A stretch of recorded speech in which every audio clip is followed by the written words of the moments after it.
साथियों, मैं अमरदीप कादियान। नमस्ते, प्रणाम, सलाम वालेकुम, सत श्री अकाल, जय मसीह की, राम राम जी, जय माता की, जय हिंद, जय भारत। साथियों, आपका स्वागत है डिसेंट फैमिली में। साथियों, आज हम बात करेंगे, जैसे कि कुछ कमेंट मेरे पास आ रहे हैं कि झोला छाप यूट्यूबर जो है भ्रांति फैला रहे हैं। मुझे लगता है इन झोला छाप को आपको ही नियम का नहीं पता, क्या कानून है उसको पता ही नहीं, तो ये क्या सलाह देंगे लोगों को। बताया जा रहा है कि 138 में पुलिस आ सकती है। 138 मीन्स चेक बाउंस। इसका नाम पूरा है 138 नेगोशिएबल इंस्ट्रूमेंट एक्ट 1881।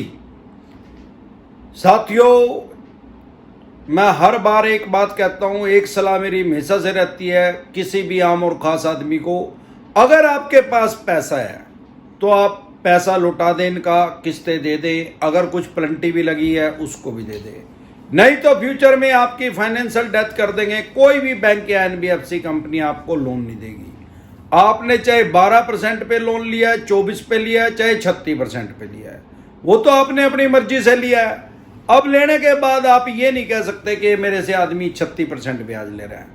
ऐसी कोई आरबीआई की गाइडलाइंस नहीं है कि 20% ब्याज लेना है, कि 5 लेना है, कि 25 लेना है। ये मार्केट के सिनेरियो पे डिपेंड करता है और आपकी आईटीआर सिबिल पे डिपेंड करता है कि आपको कितने तक परसेंट तक लोन मिल सकता है, और उसके अलावा आप बार्गेनिंग कितनी कर सकते हैं, नेगोशिएशन में आप कितने एक्सपर्ट हैं, आप जाते किसके पास हैं। अरे एनबीएफसी पे पास जाओगे तो यार ज्यादा ही ब्याज है उनका, तो कम भी करवाओगे फिर भी ज्यादा है।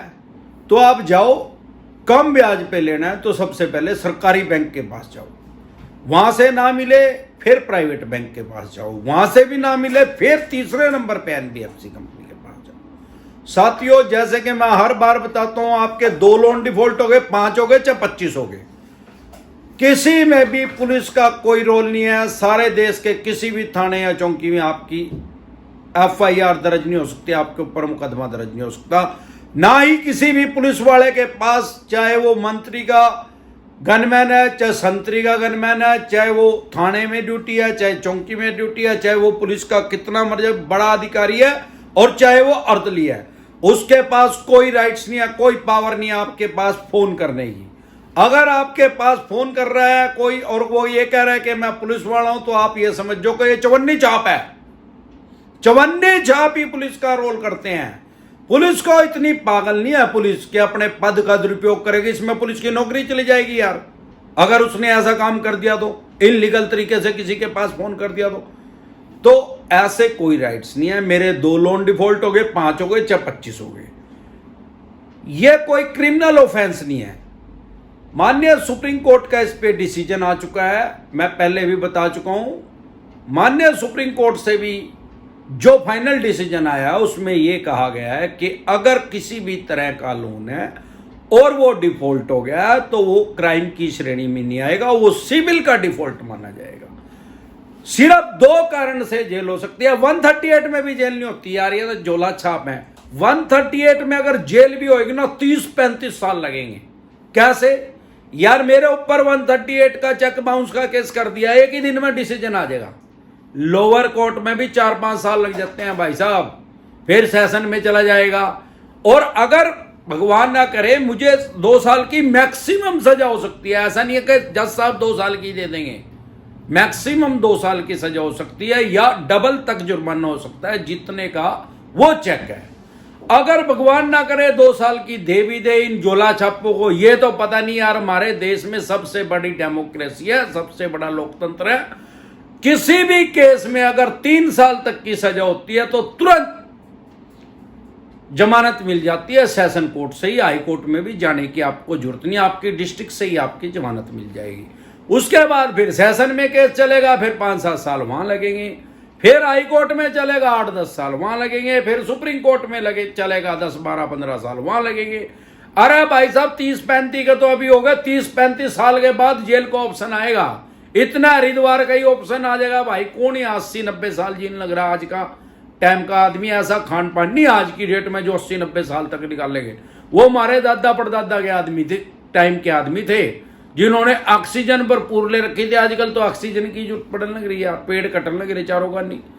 तो ऐसा नहीं है उसमें जेल हो सकती है। इन झोला छापों को ये नहीं पता पुलिस आ जाएगी। पुलिस कैसे आ जाएगी यार, 138 में कैसे आ जाएगी पुलिस? सिर्फ दो चीज में आपका पर्चा दर्ज हो सकता है, या तो आपने जब लोन लिया कोई फेक डॉक्यूमेंट्स दे दियो, भाई मैं अभी इस एड्रेस पे रह रहा हूं, मैंने एड्रेस ही और कोई दे दिया, या बिजली का बिल और किसी का लगा दिया फेक, उसमें एडिट करके दे दिया, फिर तो मेरा पर्चा दर्ज हो सकता है 420 में। या मैं विलफुल डिफॉल्टर की श्रेणी में हूं, भाई मैं Audi Q7 में घूम रहा हूं टॉप मॉडल में, वो 70-80 लाख रुपए वाली में, और मैं बैंक की NBFC कंपनी के 1.5 लाख रुपए नहीं दे रहा, फिर भी विलफुल डिफॉल्टर की श्रेणी में आ जाऊंगा। भैया आदमी की इंटेंशन ऐसी थी, सोच इसकी ऐसी थी, पहले ही ठगी करने की इसकी नियत थी, इसने बैंक के NBFC कंपनी का लॉस करने के लिए, ठगी करने के लिए उसके साथ ये पैसे लिए, तो भी मेरा पर्चा दर्ज हो सकता है। मैं कह रहा हूं मध्यम वर्गीय परिवार के आदमियों ने काम कर ही रखा, ना तो उसके पास Q7 टॉप मॉडल गाड़ी है जिसमें वो घूम रहा है, ना उसके पास 50-40 लाख रुपए बैंक बैलेंस है, और ना ही उसने कोई फेक डॉक्यूमेंट्स दिया। तो भाई साहब पर्चा भी दर्ज नहीं होता, फिर पर्चा क्या क्या दर्ज होगा? अब आ गया 138 में। अरे 138 में यार कैसे पुलिस आ जाएगी?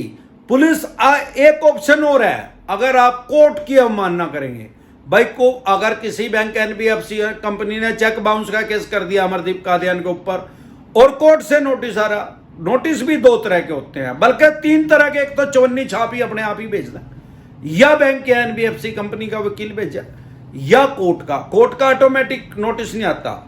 कोर्ट को क्या पता अमरदीप कादियान ने पैसे नहीं दिए, कोर्ट के अंदर केस करेगी वो बैंक के NBFC कंपनी जिसके मैं पैसे नहीं दे रहा हूं। अगर उसने 138 का मेरे ऊपर केस कर दिया और मैं उसकी इग्नोर कर रहा हूं उस नोटिस को, फिर मेरा जेल का प्रावधान है। 2-3 नोटिस आएंगे, मैं जा नहीं रहा, तो जब मैं मेरे नॉन अवेलेबल वारंट इश्यू हो सकते हैं कोर्ट से, फिर स्थानीय चौकी या थाने के अंदर वो चले जाएंगे, फिर वहां से अरेस्ट वारंट इश्यू होकर वो मुझे अरेस्ट करेंगे और फिर कोर्ट में मुझे पेश करेंगे। तो वहां पे 14 दिन की न्यायिक हिरासत हो सकती है, हो सकता है 14 दिन की, हो सका 28 दिन भी जमानत ना हो और 140 दिन भी ना हो, जज साहब की मर्जी है, पर 14 दिन की न्यायिक हिरासत हो सकती है। उसमें मेरे को 14 दिन के बाद ऐसा नहीं है कि छोड़ देंगे, जेल में मैं चला गया और मैं जमानत ही नहीं करवा रहा, तो चाहे 140 दिन भी हो जाओ फिर भी मुझे नहीं छोड़ा जाएगा। इस तरीके से 138 में जेल हो सकती है, पुलिस आ सकती है। अधूरा ज्ञान हमेशा हानिकारक है, 3000 साल पहले चाणक्य जी बता गए हैं। ये झोला छाप इनको ज्ञान है नहीं, क्या कह रहे, क्या बात कह रहे, उसका मतलब क्या है? अरे 138 में भाई पुलिस कोर्ट के आदेश से आ सकती है, डायरेक्ट नहीं आ सकती, ना ही कोई चेक बाउंस का केस किसी थाने में दर्ज होता। भाई ये भी सुन लो कि झोला छाप कह रहे पुलिस आए, अरे पुलिस किस तरह आ जाएगी यार? मेरा चेक बाउंस हो गया तो चेक बाउंस ने जाकर थाने या चौकी में केस रजिस्टर्ड कर देगा क्या भाई मेरे पैसे नहीं दे रहा? अरे पुलिस कोई बदमाश थोड़ी है यार, पुलिस के पास क्या राइट्स है मेरे से पैसे निकलवाने के? उसके वो तो कोर्ट का काम है, कोर्ट देखेगी मैंने उसके पैसे देने भी हैं क्या नहीं देने हैं, चेक वो मेरा चोरी करके ले गया या मेरे हाथ से ले गया, वो कानूनी प्रक्रिया है, उसमें टाइम लगता है। तो ऐसे गलफत की स्थिति में ना रहे। इन झोला छाप यूट्यूबरों ने तो, इन्होंने तो पैसे बढ़ाने के लिए चैनल खोल रखा है आजकल। पहले तो सुपर चैट कर रहे थे, वो बंद कर दी क्योंकि अमरदीप कादियान आ गया, अब जल आ चुका है यूट्यूब पे, हर तरह की एडवाइस, डिसेंट एडवाइस फ्री में मिल रही है। अब इन झोला छाप यूट्यूबरों के पास वो तो आ नहीं रहा कोई सुपर चैट के लिए, तो अब वो बंद कर दिया। अब कोई झोला छाप यूट्यूबर ये नहीं बोलेगा कि सुपर चैट कर लो, ना ही अब ये मेंबर बना रहे हैं किसी को। क्यों? कोई बन ही नहीं रहा, लोगों ने भेद आ गया इनका। कोई नया नाड़ी जानता हो तो बात ठीक है, जो हमारे पास आ गया हट के जाता झोला छाप लो। यही कारण है कि हमारे साथ रोज 400-500 आदमी जुड़ते जा रहे हैं। तो किसी भी तरह की कोई भी दिक्कत परेशानी है तो आप कमेंट कर सकते हैं, ज्यादा मानसिक परेशानी ना लें। मैंने एक चैनल और बना रखा है डिसेंट व्लॉग के नाम से, उसको देखें और लाइफ का मस्त मजा लें। आपकी स्क्रीन पे उसका लिंक आया हुआ है, उसको टच करके उस पर जा सकते हैं। आज मैंने 22 साल पहले मेरी शादी हुई थी, उसका व्लॉग डाला हुआ है, वो देखे और लाइफ का मस्त मजा लें। जिंदा रहे तो बार बार मिलेंगे, नहीं तो हरिद्वार मिलेंगे। नमस्कार।